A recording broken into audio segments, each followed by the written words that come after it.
This evening. At approximately 5 p.m. this evening, we had a traffic crash that occurred at Jefferson and Liberty Street.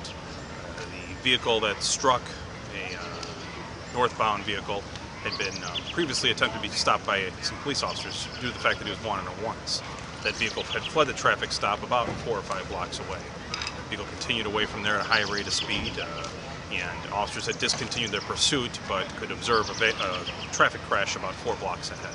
When they arrived on scene, they found this tragic scene where the offending vehicle ignored a stop sign at a high rate of speed, according to witnesses, and struck another northbound vehicle with one occupant. That northbound vehicle's occupant, the driver, a male, approximately 40 years old, is now deceased. The vehicle that fled the scene, the individual was wanted on warrants. He is now in custody. He had serious injuries. He is being treated, but also in police custody. And he had a female passenger who is going to be in custody on some unrelated charges, and she is currently in critical condition.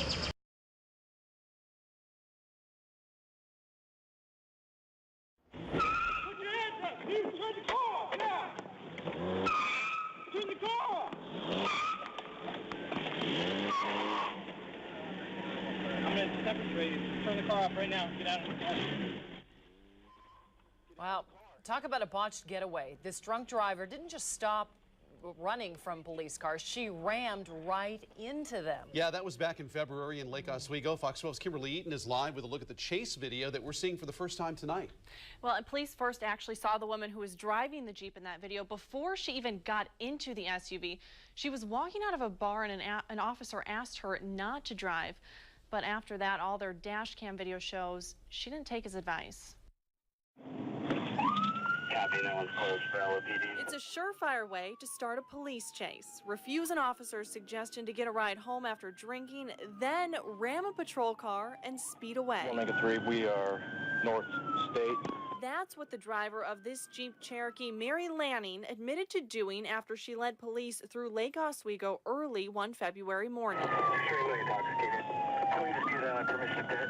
As she weaves down State Street, dash cam video records police asking if they can do a pit maneuver to stop her. You can see a cop car make the move. We're 30 miles an hour. He's all over the road.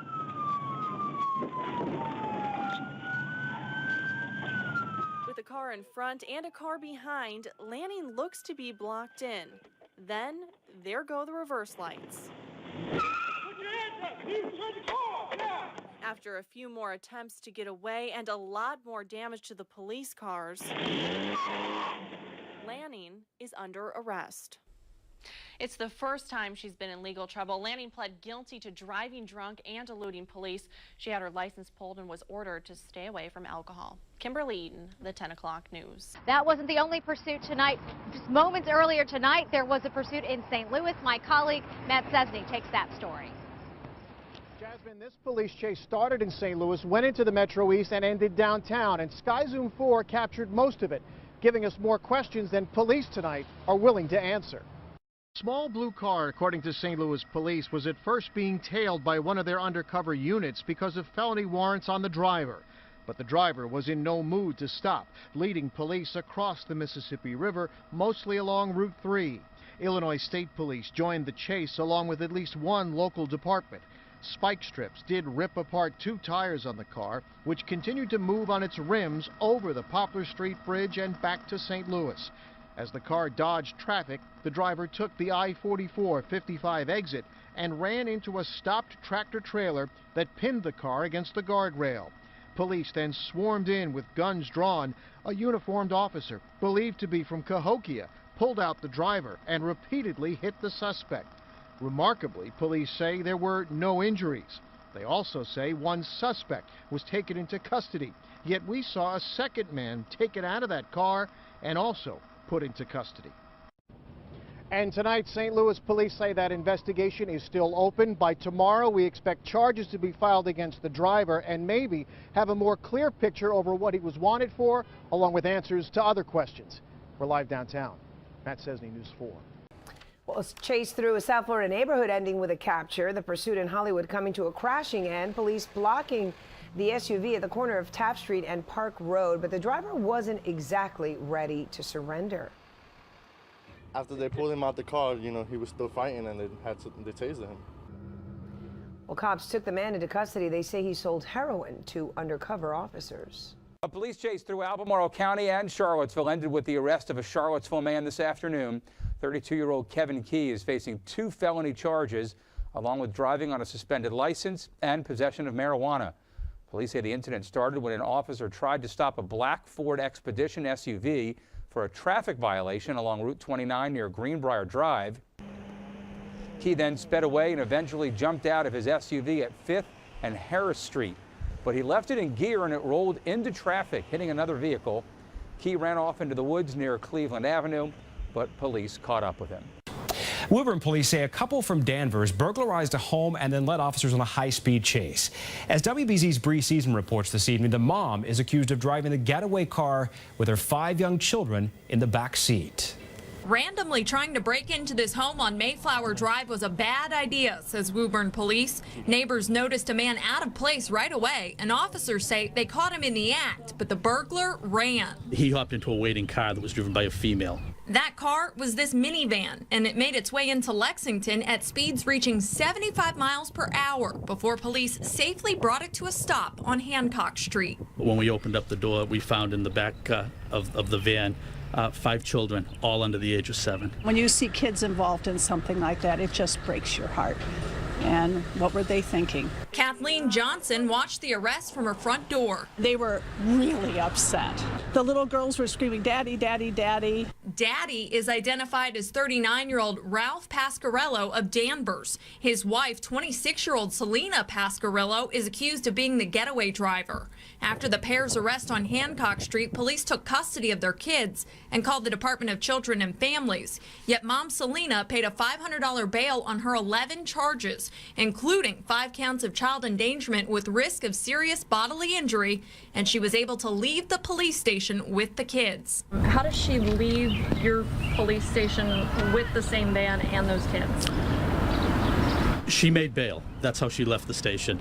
The van was no longer of interest in the investigation, and as far as the children go, that's going to be a DCF issue. You're going to have to follow up with them. DCF tells me they've had prior involvement with this family, and Saturday evening sent a statement saying it's in the process of removing the children on an emergency basis and will file a care and protection petition with the court next week. Bree Season, WBZ News.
That'll ruin your day. Valley police chasing a man they had accused of violating a protective order. The chase finally ended with the man, as you see right there, hit the cruiser head on. Now, the video you just saw was shot by 16-year-old Jared Hinkle, whose father happens to be a sheriff's deputy. Jared was riding with another deputy as part of the Boy Scouts Explorer program.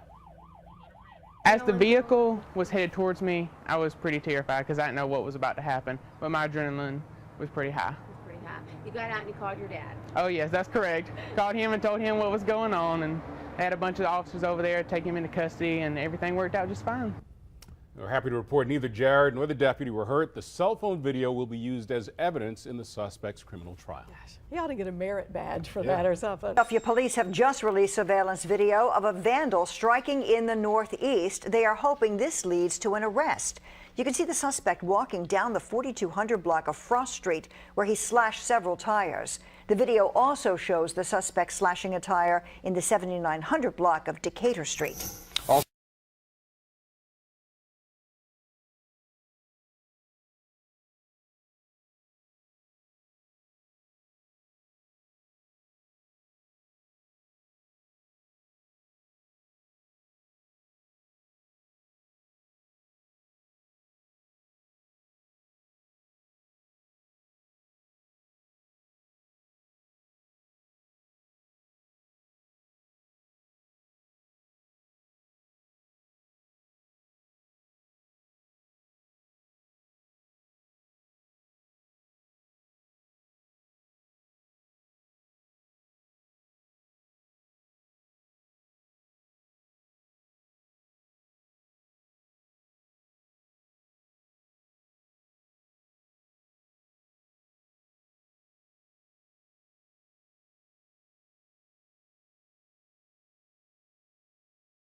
First look at police car video that shows what led up to the crash that killed 3 Detroit teenagers. 7 Action News reporter Tara Edwards with the story. Here you go. Dash cam video from a police cruiser captures the moments leading up to the tragic crash. The white Jeep Grand Cherokee with 3 teens inside speeds off. Officers turn on their lights and go after the vehicle in Southwest Detroit April 20th around 1 a.m. According to police, inside the SUV was 17-year-old Charles Miller, 14-year-old Cynthia Elizares, and Suhelia Alvarez. Officers say it all started on Campbell when Miller, the driver, was trying to escape police because the Jeep was stolen. Still speeding on Campbell, the SUV eventually plunges down an embankment onto I-75 where the SUV crashed. We need someone to block off the freeway. Come on that car as quickly as possible. They may have struck another vehicle. Sadly, all 3 teens were killed in the crash. A vigil was held for the teens who were loved by many in the neighborhood in April, and a makeshift memorial was placed where the accident started. I spoke to police and they tell me they are not calling this incident a chase. They say that the police car was way behind the SUV. In the meantime, a makeshift memorial still sits out here near 75 in Campbell, and even today, people were visiting it. On Detroit's southwest side, Tara Edwards, 7 Action News. Off the top at 11, a wild chase across 3 counties ends in Boca Raton with the driver of a white Benz in cuffs. The chase started after police tried to pull over the driver in a stolen car on the MacArthur Causeway. But that driver then led police up I-95 towards Boca Raton with Miami Beach, Miami-Dade, BSO, and Florida Highway Patrol officers following close behind. Local 10 News reporter Jason Martinez is at the scene in Boca Raton with the latest. Good evening from North Boca Raton. Behind me here is I-95, and that is the scene of a police pursuit that ended just a little while ago tonight. This pursuit spanned over 60 miles and 3 counties of South Florida roads. This white Mercedes sedan is finally stopped after a joyride that police won't soon forget. You could call it a marathon police pursuit. According to Miami Beach police, the chase began this evening when 2 men allegedly carjacked somebody and wound up near the jam-packed MacArthur Causeway. When police spotted the white luxury car, they tried to pull over the driver, who headed west on the causeway, then north on I-95, through Miami, then north through Broward County and into Palm Beach County, just north of Congress Avenue. That's 60 miles. Witnesses say at times the Mercedes was being pursued by as many as 20 patrol cars from various agencies. The 2 men in the car finally gave up their run in North Boca Raton. Our cameras captured one of the men wincing in pain. I-95 was shut down for a short time, but it's since reopened. In a region that's seen its share of tragic conclusions to pursuits, this one has a peaceful ending. As you can see, FHP still on the scene, and so is that white Mercedes we presume will be returned to its rightful owner at some point. That Mercedes unscathed in this whole incident. When you see that many cops around and they all got their guns drawn. A scary scene on I-5. police scrambled to chase down a car full of armed suspects. A mall theft led to a chase on the freeway and then a chase through the bushes in Tukwila tonight. Police are still searching right now for one of the 5 men that was involved in the chase and ultimately a crash on I-5. KOMO 4's John Humbert is live along Interurban Avenue. How did they catch the rest of those guys, John? Well, guys, as you can hear, this is an incredibly busy area, but police actually cornered one of the men on the other side of this fence, but then they cut through in order to keep chase and go after the others. Just part of a wild night here in Tukwila. On gorgeous nights, you don't often find grisly accidents and bold escape plans that fail in spectacular fashion. These guys are so lucky they didn't get killed. Joe DiPrieto saw cops combing the brush near Interurban Avenue. That's one of the guys they got right there. And he pulled out his camera. See, they got the cuffs on him. Joe is from Connecticut. This is vacation. And they were chasing somebody over there, but the helicopters actually must have spotted them. Tukwila police say 5 men were part of a theft at the nearby South Center Mall. As they fled, apparently the car hit another vehicle and then later crashed. Despite the horrific look to the wreck, all 5 men bolted. Saw 2 guys that hopped the fence and trying to run away. Officers fanned out, arresting 4 of the men with the help of police dogs. They had to cut through part of the fence to keep the search going. The man pinned behind this part of the fence was arrested too. So he wasn't going anywhere. Police found weapons back in the car on the highway, but they haven't found the one man who got away. A hunt that will continue. So we figured something was happening, you know? On a night not made for tourists. Pretty exciting for a little vacation that we took to come out here. Now again, 4 of those 5 suspects are in custody, and just a few minutes ago we learned that one of them actually had an escape warrant with the Department of Corrections. We were told that once that was discovered, he was sent immediately to jail. Reporting live in Tukwila, John Humbert, KOMO 4 News. Here's where that police pursuit ended, with that white truck coming down through this yard and crashing into this fence. Still, we spoke to the homeowner that lives here, and she says she didn't hear a thing. The cops knocked on our door this morning at 7 o'clock and let us know that there was a truck in our backyard. Lauren Lee asked us not to show her face, but says this isn't the first police chase that's come through here. However, it is the first one to punch a gap in her fence. We have animals, so we need to get them out in the backyard, and it's halfway down, so the fence is halfway down. Police say this was the end of a larceny at Walgreens over at 51st and Sheridan involving 4 people. My best understanding is that they were basically filling up a shopping cart with items and fled the store with some of the items in the cart. 2 men and a woman left in a white truck, leaving 1 male suspect behind. Police were able to get a good description of the truck and spotted it nearby. They learned it was stolen. The truck took off for about a mile-long chase. A male and female suspect jumped out of the truck at different points, leaving Shane Ryder, the man police say was driving. He eventually crashed the truck here, just short of a gas meter at 61st and Pittsburgh in Lee's backyard. The arrest report suggests he was armed. It's a little scary. We weren't quite sure what was going on. Even though all 4 suspects were spread out around Midtown, police found and put them all behind bars. In Midtown, Caitlin Alexander, Tulsa's Channel 8.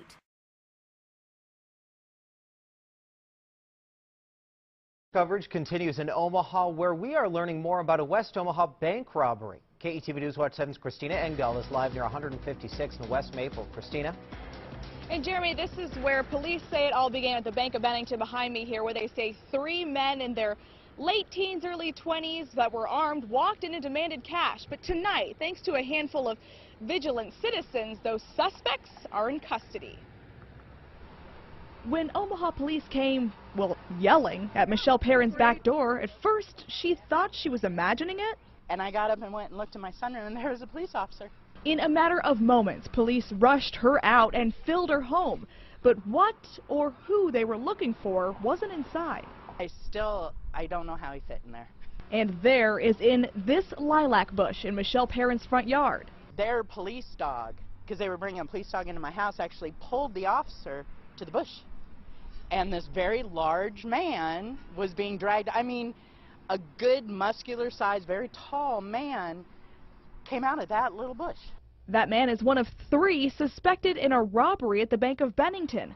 Less than an hour later, police were hot on their trail because Lieutenant Mark Matuza says someone nearby noticed suspicious behavior. He gets in his car, ends up following the car, calls 911, puts out a plate number. He ends up losing it off 144th. But officers spotted this silver Buick again near 88th and Blondo, and after a short pursuit, less than a mile, they ditched the car and ran off. Right now, we're trying to piece together whether they're directly involved in this bank robbery or other bank robberies, so we're still working through that. Matuza says they caught the first 2 suspects right away and the third blocks away in Perrin's lilac bush. I did hear that he was armed, and that's, you know, I have my girls, my family. And now that she knows it's a good hiding spot, we might as well film it now because it's being torn down, because that was scary. Now tonight, police still have not released the names of those men or charges, or if they found any amount of cash on them at the time of the arrest. Reporting live at 156 in Maple, Christina Engdahl, KETV Newswatch 7. All right. If someone with a gun stops you and demands your money, would you call police? Well, what if the person who demanded your money was the police? I-Team's Glenn Meek looked into roadside cash seizures by deputies in rural Nevada and finds their tactics are, well, generating a lot of heat. That's right. Some people in Humboldt County are sort of tongue-in-cheekly referring to it as highway robbery. Now, we want to say there is no evidence that police and prosecutors are keeping the money for themselves. But there is a very real issue of whether their zeal to intercept drug money is also catching innocent people in the dragnet. The I-Team has obtained exclusive dash cam video from one of these car stops, and it shines a rarely seen light on what's going on the side of the road. How much money you got? You're watching Humboldt County Deputy Lee Dove. That's not Shannon, is it? Well, I'm seizing it. This dash cam video gives insight into what some say is a pattern of questionable drug interdiction stops by Deputy Dove here along I-80 near Winnemucca. He stopped an out-of-state motorist for doing 78 in a 75 zone. Dove finds $50,000 cash and $10,000 in cashier's checks during a search of the car. I'm convinced that's dope money. Now you may get away with the cashier's checks and stuff, but you ain't getting the cash. That's going to be seized. The first issue is whether Dove obtained permission to search the car, or whether he simply told the driver, Tan Nguyen, that he was going to do it. Well, I'm going to search that vehicle first, okay? Hey, what's the reason for searching my car? Because I'm talking to you. Well, I'm not going to explain that to you. I'm not going to explain that to you. I'm not going to explain that to you, but I am going to put my drug dog on that if my dog alerts I'm seizing the money. You can try to get it back, but you're not. I'll take it back. I took it from Vegas and let it. Good luck proving it. Good luck proving it. You'll burn it up in attorney fees before we get it back to you. But Dove never seizes the money under state forfeiture law. He offers Nguyen a deal. Abandon the cash, and you can leave with the traveler's checks. Otherwise, Dove will confiscate the cash anyway and tow the car because Nguyen's name isn't on the rental agreement. It's your call. If you want to walk away, you can take the cashier's check, the car, and everything in it, and you can bolt. And you'll be on your way. But you're going to be walking away from this money and abandoning it. Our sheriff and our DA have said, oh, there's no wrongdoing here. Dee Holzel is a Winnemucca blogger who wants an investigation of the I-80 cash seizures that's independent of the local DA and sheriff. And what they said initially was, well, these are civil forfeiture programs. These kind of things happen everywhere. There's nothing unusual about Humboldt County, but that turned out not to be true. When you have people by the side of the road and you're having them abandon their money so they'll be allowed to get in their car and drive away, they don't do that everywhere. I don't have all day to sit here debating it. You need to give me a decision what you want to do. Critics believe deputies have been avoiding court oversight by leaning on drivers to abandon their cash rather than seizing it, and giving warnings rather than tickets. If they're given a ticket, then they got to show up in court and say, hey, wait a minute, I wasn't speeding. And besides that, this guy took my dough. Deputy Dove, my name's Glenn Meek. I'm with Channel 8. I caught up with Deputy Dove at a canine training event in Winnemucca, but Dove declined a TV interview. The sheriff's office released a photo of Dove with Nguyen's money following the traffic stop, saying the money would be used to help fight crime. But the money was eventually returned to Nguyen, along with $10,000 in attorney's fees, after Nguyen sued the department. An armed person stops a traveler and demands the traveler's money and tells the traveler that unless he gets in his car and moves on down the road and forgets all about it, he's going to take his car too. There's your license. I'm not going to call the tow company. I'd say that might be pretty close to what you're describing as highway robbery. And you're free to go, my friend. All right?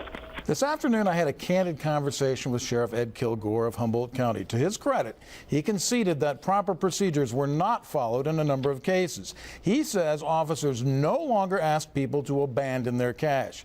If it's suspected proceeds from crime, the civil forfeiture process will be followed and people will be given their day in court. He does put some of the blame on the DA's office up there, though, for not making sure that his cases that his office sent them were properly reviewed and processed. I left messages with the DA's office but didn't get a response. Here's what Kilgore said to me today. We want to do the right thing. I am a strong proponent of fighting the war on drugs, and I want to make sure everything we do here is on the up and up. And coming up at 11 p.m., we'll hear more on the changes being made as a result of all the controversy surrounding these cash seizures, and we'll also hear from a young man who had $2,400 confiscated from him simply as he traveled across Nevada on the way to California for a new job. Somebody's got to be checking on him like you did. Thanks, Glenn. Here we begin tonight with breaking news. Live pictures from Sky Fox. This is a Target store, actually the parking lot of one, near the US 60 and Power Road in Mesa, where officers have just arrested a suspect who led them on a chase for nearly an hour tonight. The suspects ditched their truck and then they ran into a Target hoping to get away, but they didn't get very far. The Target full of shoppers, and here's the scene here just before officers arrived. Both people trying to ditch police, hoping to hide out inside that Target store. Officers, though, were able to catch them and lead them out in handcuffs. Police began this chase south of the valley.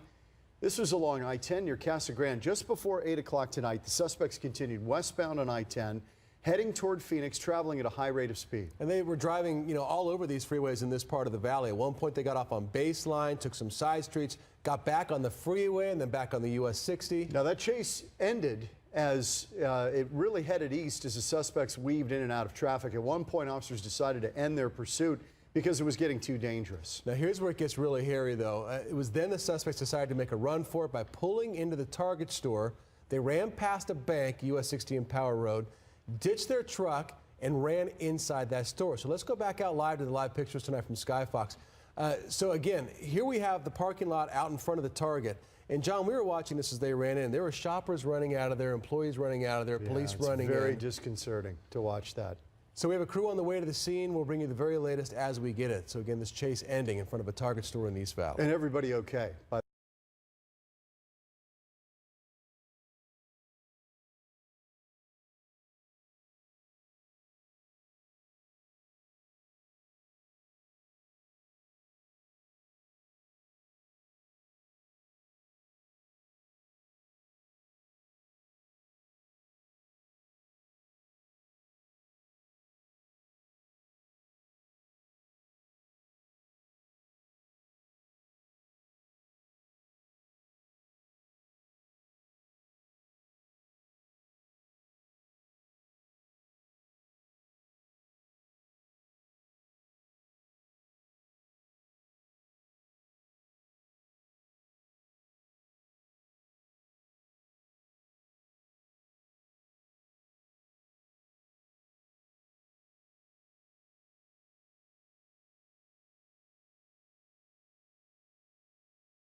search is on for a pair of teenagers who attacked a woman in her 70s. The duo caught on camera stealing her purse and punching her in the face. CBS 2's John Slattery has a story from the Lindenwood section of Queens. Surveillance video from 15 yards away shows the victim on a sidewalk with a cart of groceries when two young people, a man and a woman, approach her from behind. The woman steals the pocketbook from the cart and the man punches the woman in the face. This neighbor who saw it happen ran up to the victim. She was shaken. She didn't know. She was like, I didn't expect them to come after me. She's like, I think they saw me walking and then they waited for her to come back. They just victimized her. The victim fell backwards, sustaining a cut to her ear and abrasions to her arm. She was treated at Jamaica Hospital. It happened Tuesday afternoon around 3:20 at 153rd Avenue and 88th Street. The victim was 73 years old. This neighbor says it happened just as a detective was driving by. And as he's turning the block down here, he sees them punch the old lady, and she goes down, so he tries to chase them down, and then that's when I seen that happen, and then he told me just to call 911. But they got away. Yeah. The purse contained $100 and a cell phone. Because the video was shot at a distance, details are not good, but police describe the pair as 18 years old. The woman wearing a vest, the man in dark clothing and cargo pants. The unusual incident has older neighbors like this 79-year-old on edge. Do you see me? I got no pocketbook this morning because you got to be afraid to come out now. Because descriptions of the two are sketchy, police are hoping that someone with knowledge of the attack will come forward.